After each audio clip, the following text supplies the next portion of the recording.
What's up everyone, welcome back to the channel. Today I want to talk about 5 cars I hate to admit are actually great in Need for Speed. So here we go. The first one being the Chevrolet Corvette from Carbon. First of all, let me make one thing clear. I don't actually hate the Corvette itself. The Corvette is an amazing car. My problem is that it's too good in Need for Speed Carbon. It just completely overshadows everything else you can buy.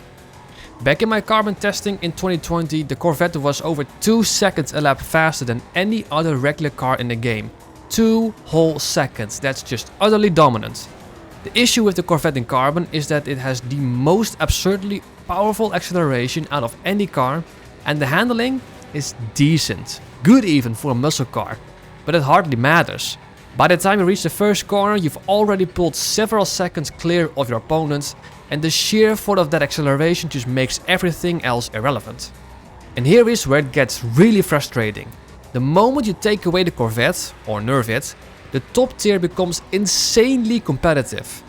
Cars ranked from the 2nd to 9th are all within a single second of each other. That's how close it could have been. So, I don't hate the Corvette itself, I just hate what it does to the balance of Need for Speed Carbon.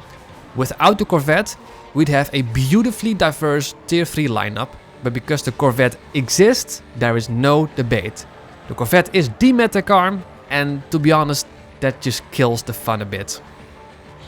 Up next we have the Audi TT from Need for Speed Shift, and the Audi TT in Shift is easily the best Tier 1 car in the game. And that's pretty much as far as my knowledge goes for it. No. To truly understand how good this car is, I'll let someone else do the talking who's much more knowledgeable on the subject than me. So, off you go, Nocturnal! Hello everyone, my name is Nocturnal or Sacrifice. I'm best known as Need for Speed Pro Street Online player, and I was present on Marquee 200 streams, especially such as M3E92 Cup. I've known the Shift since I was 8 years old back in 2012, and so far I've played the game around 15 times in my life on various cars and read various guides. The Audi TT 3.2 Quattro is the best Tier 1 car in the game for the reason being totally wrong for this kind of class. Tier 1 is consistent of lower entry level into motorsport cars such as Chevrolet Cobalt SS or Toyota Corolla GTS, but it also can have a little bit more faster cars such as Volkswagen Scirocco or Audi S3. The TT in works kit conversion performs in this game more accurately as a good Tier 2 car rather than Tier 1 car. It has the highest top speed of all Tier 1 cars, best acceleration, even Audi S4 can keep up with that, and the string by itself is really great. All it lacks is just much more power, so it can be competitive with Tier 3 cars. And this is why I hate to admit it's good. There are so many other cars in Tier 1 with attention, like, again, the Scirocco, but they will be always much slower than TT. On a personal note from myself, I never liked the Audi TT, both in Need for Speed and in real life. So that's why I kinda hate to admit it's amazing in Need for Speed Shift. Up next I wanna talk about the Cadillac CTS-V from Pro Street, and I was actually going to put the Solstice from Pro Street here at first. But after seeing how overall good that car is compared to the CTS-V, I simply had to go with the CTS-V instead. At first glance, the CTS-V seems like an awful choice, mainly because of its grip racing capabilities. It's absolutely dreadful there. We're talking 3rd worst in the entire game for grip racing. But somehow, it still manages to claw its way up to the rankings and ends up at the 18th best overall place for Stage 3 racing, while the Solstice only ranks 38th best. And that's because the CTS-V is surprisingly capable everywhere else other than grip racing. It is strong for drag racing, genuinely top tier for wheelies, decent at best for speed racing, and for drifting it's among the best. It's the kind of car that doesn't make sense at first glance. You pick it expecting it to disappoint, and then somehow it delivers everywhere else you don't expect it to. It is not the most exciting thing to drive, but it just keeps showing up and performing in every class except for grip racing. But here's the thing, I just don't like it. I never have. The CTS-V always felt heavy, bulky and just unnecessary for what it is. It's one of those cars that performs brilliantly on paper, but in practice it just doesn't have the charm. It's one of those cars that, like the Audi TT, I just don't like in real life and Need for Speed.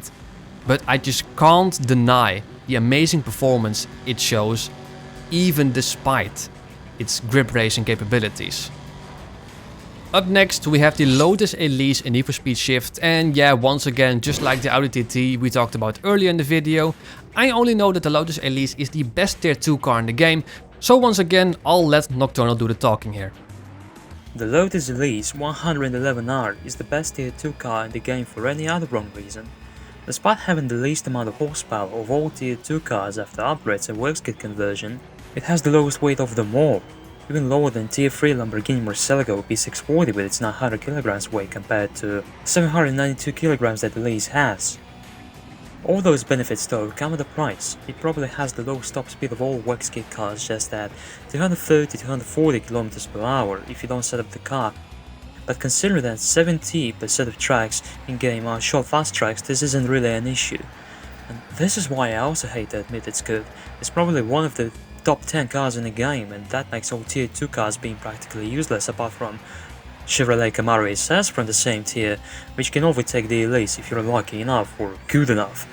Or you can try overtaking the Elise in tier 3 works kit GTR R35, which compared to other tier 3 cars in works kit lags massively in power. On a personal note, this one actually stings a little, because just one Need for Speed ago, in Undercover, I absolutely tore this car apart. I found it extremely overrated and criticized it heavily, and now here we are, with the Elise actually being genuinely one of the greatest cars in Need for Speed Shift, as Nocturnal just mentioned. Honestly, unlike the TT, I actually do like the Elise in real life in other games. However, my history with it in Undercover makes it hard for me to admit it's actually amazing in Need for Speed Shift. And last and most certainly not least, we have the 911 Carrera RSR in Modern Need for Speed. Yeah, who didn't see this one coming? I think this is one we can all agree on.